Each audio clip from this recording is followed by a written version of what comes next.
how does this trip to Disney that I am about to embark on stack up against all of my previous trips? So we're going to be breaking them down into categories because breaking it down into categories is going to help us understand a bit more of the scope behind what this is. This trip isn't too monumental by even my standards of me going away by myself, and definitely not with my parents, but when you factor in that's with a school and not with a camp, it becomes the biggest trip ever. I was actually supposed to take an overnight trip to Boston with school, and that wound up getting canceled because of COVID-19. It wasn't for 7th grade, it was for 8th grade, but it was still nonetheless canceled. During high school, the amount of trips that we've been allowed to take have been definitely very few and far between. So I haven't really taken a big trip with school like this. And while they are taking a day trip up to Marist University in Poughkeepsie on March 29th, and then going to schools in southern New Jersey and northern Delaware on April 20th to 21st, I'm not going to either of them. I'm not interested in any school except the University of Delaware, but that's an overnight trip right before NYSSMA, so my parents said no. Plus, before I visit the University of Delaware with the University of Maryland, otherwise it's going to be a bit of an awkward trip. Now, in any case, how is this Disney trip going to stack up? Well, it's 3 nights. Although it's different than most 3-night overnights that I've taken, in the sense that usually the 3-night overnights I've taken, I usually have to get there at 7:30, and we usually end by around 5:30 to 6. The 3 nights later. In this case, we are getting to school at 2 a.m. I mean, at that point, just have us go over to the airport and sleep in the airport hotel. That's probably a much better idea, so we can at least get some sleep, and this way we won't be the crankiest people in the earth. You know, going through TSA is actually a difficult process. Can you please not make it any harder on us? But we get back at about 8 p.m. So normally I'd say 3 days plus 10 hours added on for 82 hours. In this case, we're adding on 20 hours. So we're going to be making it 92. Wait, no, not 92. We're adding on 18. So we're making it 90 hours. 90 hours. So as far as Disney goes, I've been to Disney numerous times before. Too many times to count. I went to Disney in 2008. I went to Disney in 2010. I went to Disney from August 24th to 30th, 2015.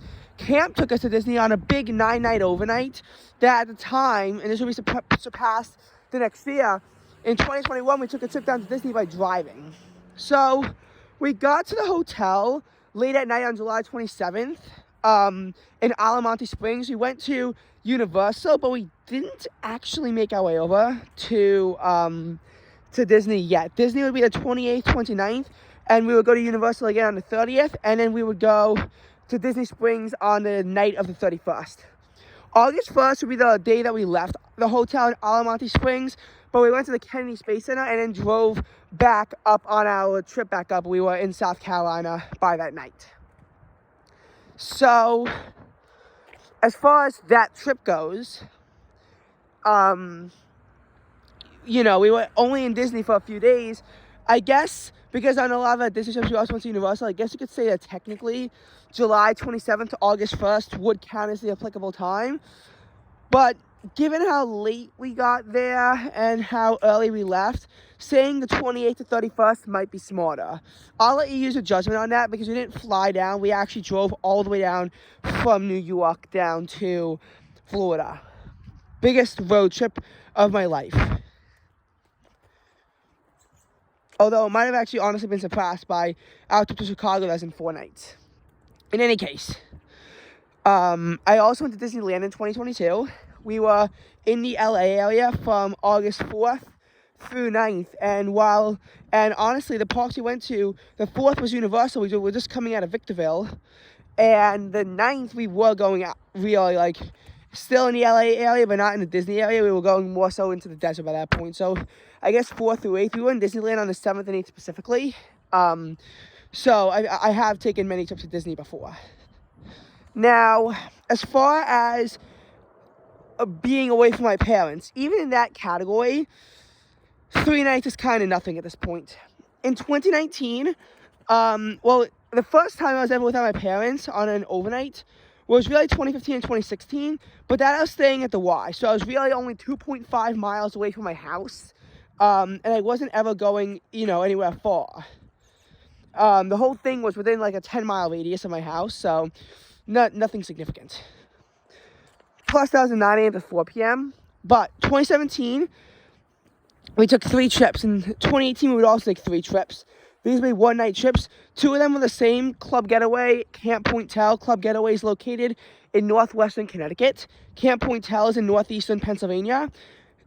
In 2017, the third trip that we took was to, and this is our first time ever being in a hotel room by ourselves, was to Dorney Park, staying in Allentown, then driving down to the Ben Franklin Museum, and then coming back up. The Philly to New York City drive and then back into Long Island was horrific. And we wound up getting back at 6 o'clock, despite leaving at 1:30 p.m. That's a 4.5-hour trip just from Philly to New York City. A drive just from Philly to Long Island. It's really only take like half that time, but traffic was not cooperating with us. I mean, it took 15 minutes to get into the Lincoln Tunnel, 10 minutes to go through the Lincoln Tunnel, 30 minutes across Manhattan, and then 90 minutes across Long Island. That's horrific. And there was traffic getting out of Philadelphia as well.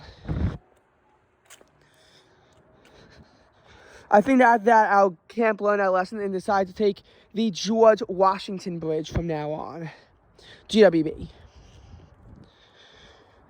So that was 2017's trip. In 2018, we went to Hershey Park, stayed in Carlisle, went to a laser tag place in Carlisle, and then went back. That was 4 hours and 45 minutes, but unlike the Philadelphia trip, traffic wasn't too horrible, and it only added about an hour. We also got back at 6 o'clock. This time it was because it was hard to scathe how far Carlisle was. Yes, traffic could have been kinder to us. It could have knocked an hour off of our trip, but in reality, couldn't have done that much. But 2019 was the first time I ever took a 3-night overnight. On July 22nd, we went up to Lake George, and we went on a cruise. It was nice because down in Nassau County, we were having flash flooding, and over in neighboring Queens, flash flooding shut down a section of Interstate 495. New Jersey experienced their largest power outage since Sandy due to the storm. It was really bad, but we got to avoid it. July 23rd, we went to Great Escape, and because we couldn't swim in the lake, due to the potential for rain, we got the opportunity to swim in the lake on the 23rd. At this point, we were officially in Adirondack Park, but the Great Escape isn't, but the lake actually is in Adirondack Park. On the 24th, we went out to Cooperstown, New York for the Baseball Hall of Fame, then went to Howes Cave State Park, and then went all the way down to Armonk in Westchester, which is right off the 684. So we were in the New York metro area by this point, but we were going to go see a Mets game. So normally when camp goes, you just take 495 out to exit 22B and then take the street up, but you don't go on 678.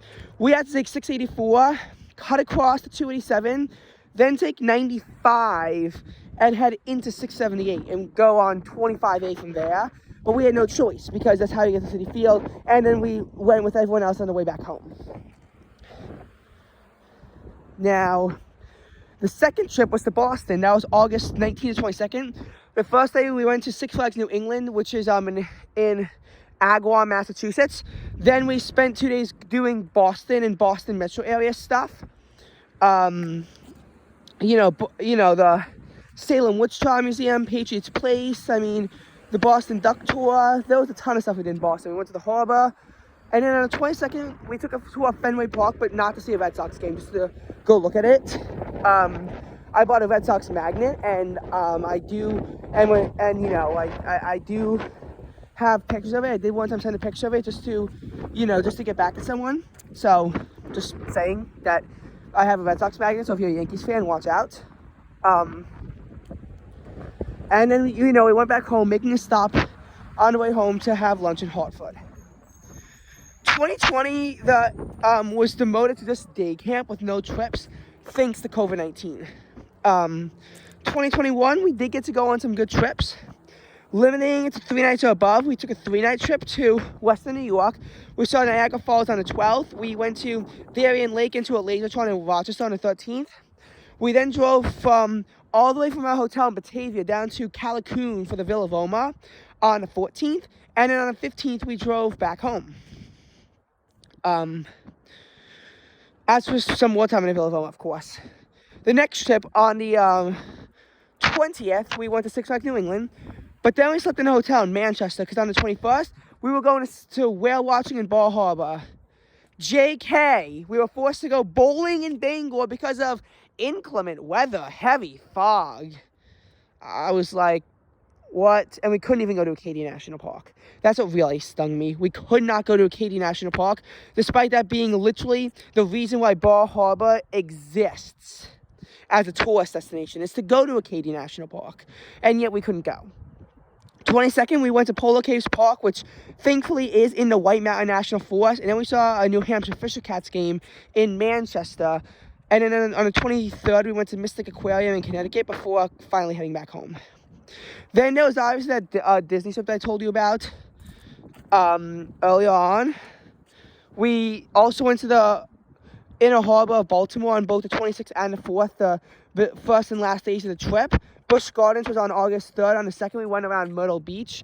But on the way down, besides the Inner Harbor, we didn't really do anything, if you get what I'm saying. And I think the big reason why we didn't do anything is because we were trying to plow our way down there. On the way back, we're not going to really have that constraint as much. You know, we won't have to really plow our way back there, if you get what I'm saying. So, as far as the last trip from August 9th to 13th, that was just crappy Southwoods. So, like, just don't think too much about it because it was an irrelevant trip that I didn't like that much. But this year in 2022, camp took us on an innumerable amount of trips. I mean, we went 3 nights to Virginia, 4 nights to Toronto, and then coming back, 4 nights out to Chicago, but we did a lot of stuff on the way to and from, 4 nights to South Carolina, 10 nights to the West Coast. I can't even go through all of this due to time constraints. We just did a lot of traveling. However, while this trip was not unprecedented for me being 3 nights without my parents, I've never even been on an overnight trip with school before. Last year, the only trip I got to go on was to Comoset State Park on a day trip for a science project. That's all we got to do. Did not even take a single highway on that trip. 8th grade, no trips due to COVID-19. 7th grade, no trips except for when we went to the high school for a course competition. Our trips to the Freedom Tower and to Albany were both canceled due to COVID-19. In 6th grade, we did take a trip out to New Jersey, but it was a day trip. We went out to the medieval times. 5th grade, we went out to the Heckscher Museum of Art up in Huntington. 4th grade, we took many trips, like many to Manhattan, like to the Metropolitan Museum of Art, and to see a show. We also went to the Hall of Science in Queens. There were a lot of trips involved. And I kind of miss when we used to have, like, more field trips, but now we really just don't get to take that many because of the way that it has to be with, like, some kind of extracurricular. I was also forced to not go to Hofstra for a math competition because I thought I had a conference the next day. Turns out that we never accepted our invitation, so we couldn't go. But, it's just all those annoying things that there were so few trips. So yes, this trip is unprecedented as far as a school trip goes.